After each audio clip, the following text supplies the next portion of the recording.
ജീവന്റെ പുസ്തകത്തിൽ പേരെഴുതി കാണാത്ത ഏവനെയും തീപ്പൊയ്കയിൽ തള്ളിയിടും. ദൈവത്തിൻ്റെ മാറ്റമില്ലാത്ത വചനം ശ്രദ്ധിക്കുന്ന പ്രിയപ്പെട്ടവരെ, ജീവന്റെ പുസ്തകത്തിൽ പേരെഴുതി കാണാത്ത ഏവനെയും തീപ്പൊയ്കയിൽ തള്ളിയിടും. വിശുദ്ധ വേദപുസ്തകം പറയുന്നു, മരണത്തിനപ്പുറം ഒരു ജീവിതമുണ്ട്. നാം ഈ ഭൂമിയിൽ ജീവിച്ചിരിക്കുമ്പോൾ ചെയ്ത പ്രവൃത്തി നല്ലതാകിലും തീയതാകിലും അതിന് തക്കവണ്ണം പ്രാപിക്കേണ്ടതിന് നാം എല്ലാവരും ന്യായാധിപ സഭയുടെ മുൻപിൽ നിൽക്കേണ്ടതാകുന്നു. ഒരു ന്യായവിധി ദിവസം മുൻപിൽ വരുന്നുണ്ട്. നാം പറയുന്ന ഏത് നിസ്സാര വാക്കിനും നാം ദൈവസന്നിധിയിൽ കണക്ക് കൊടുക്കേണ്ടി വരും. അതെ, ദൈവം നമ്മെ ന്യായം വിധിക്കുന്ന ഒരു ദിവസം വരുന്നുണ്ട്. അപ്പോൾ തന്നെ തിരുവെഴുത്ത് പറയുന്നു, ഇപ്പോൾ ക്രിസ്തു യേശുവിലുള്ളവർക്ക് ഒരു ശിക്ഷാവിധിയും ഇല്ല. അതെന്താണ്? എല്ലാവരെയും ന്യായം വിധിക്കും എന്ന് പറയുമ്പോൾ തന്നെ ക്രിസ്തു യേശുവിലുള്ളവർക്ക് ശിക്ഷാവിധിയില്ല എന്ന് പറയുന്നത്. അതെ, യേശു ക്രിസ്തുവിൽ വിശ്വസിക്കുന്നവർക്ക് ശിക്ഷാവിധിയില്ല. യേശു കർത്താവിനെ സ്വന്തം രക്ഷിതാവും കർത്താവുമായി സ്വീകരിക്കുന്നവർക്ക്, യേശു ഈ ഭൂമിയിൽ വന്നത് എനിക്ക് വേണ്ടിയാണ്, എൻ്റെ പാപത്തിൻ്റെ പരിഹാരത്തിന് വേണ്ടിയാണ്, അവൻ ക്രൂശിൽ തകർക്കപ്പെട്ടത് എന്ന് വിശ്വസിക്കുന്നവർക്ക് ദൈവം നൽകുന്നത് പാപമോചനവും നിത്യ ജീവനുമാണ്. അങ്ങനെ വിശ്വസിക്കുന്നൊരു വ്യക്തിയാണോ നിങ്ങൾ? അങ്ങനെയെങ്കിൽ നിങ്ങൾക്ക് ഇനി ശിക്ഷാവിധിയില്ല.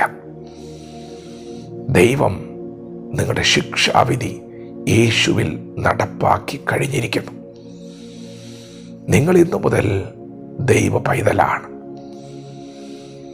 നിങ്ങൾ നിത്യജീവനിലേക്ക് പ്രവേശിച്ചിരിക്കുകയാണ്. യേശുവിനെ രക്ഷകനായി സ്വീകരിക്കുന്ന ഏതൊരു വ്യക്തിയുടെയും പേര് സ്വർഗത്തിൽ രേഖപ്പെടുത്തുന്നുണ്ട്. തിരുവെഴുത്ത് പറയുന്നു, ജീവന്റെ പുസ്തകത്തിൽ ദൈവം പേരെഴുതുന്നു. ജീവന്റെ പുസ്തകത്തിൽ പേരെഴുതി കാണാത്ത ഏവനെയും തീപ്പൊയ്കയിൽ തള്ളിയിടും. പ്രിയപ്പെട്ടവരെ, നമ്മെ രക്ഷിക്കാൻ ഈ ഭൂമിയിൽ ഒരു രക്ഷകൻ വന്നു. അവൻ നമ്മെ അത്രമാത്രം സ്നേഹിച്ചു. നമ്മുടെ പാപം മുഴുവൻ ചുമന്നു. നാം മരിക്കേണ്ടതിന് പകരം യേശു നമുക്ക് പകരമായി മരിച്ചു. അവൻ മരിച്ചു എന്ന് മാത്രമല്ല, മരണത്തെ ജയിച്ച് പാപത്തെ ജയിച്ച് അവൻ 3-ാം നാൾ ഉയർത്തെഴുന്നേറ്റു. തന്നെ വിശ്വസിക്കുന്നവർക്ക് പിതാവ് നൽകുന്ന വാഗ്ദത്തം പാപമോചനവും നിത്യ ജീവനുമാണ്. നിങ്ങൾ യേശുവിനെ രക്ഷകനും കർത്താവുമായി സ്വീകരിച്ചിട്ടില്ല എങ്കിൽ ഈ പകൽ ദൈവം നിങ്ങൾക്ക് ദാനം ചെയ്തിരിക്കുന്നത് അതിനു വേണ്ടി തന്നെയാണ്. മറ്റൊരുത്തരിലും രക്ഷയില്ല.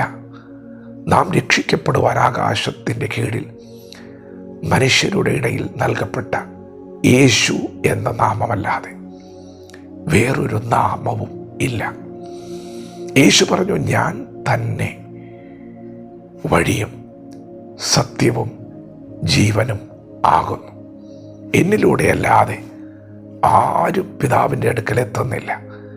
പ്രിയപ്പെട്ടവരെ, നമ്മെ രക്ഷിക്കാൻ വന്ന രക്ഷകനാണ് യേശു ക്രിസ്തു. യേശുവിൽ വിശ്വസിക്കുമ്പോൾ യേശുവിനെ രക്ഷകനായി സ്വീകരിക്കുമ്പോൾ നിങ്ങളുടെ പേര് ജീവൻ്റെ പുസ്തകത്തിൽ എഴുതുകയാണ്. എന്നാൽ ജീവപുസ്തകത്തിൽ പേരെഴുതി കാണാത്ത ഏവനെയും ദൈവം തീപ്പൊയ്കയിൽ തള്ളിയിടും. അത് മരണമാണ്.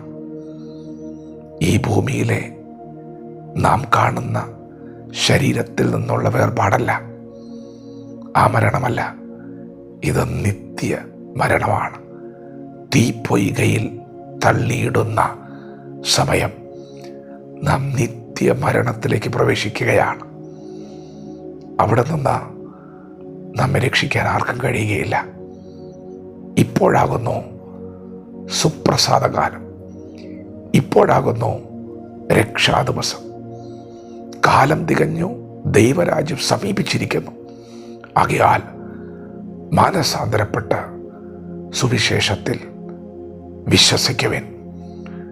ദൈവവചനത്തോട് പ്രതികരിക്കാം.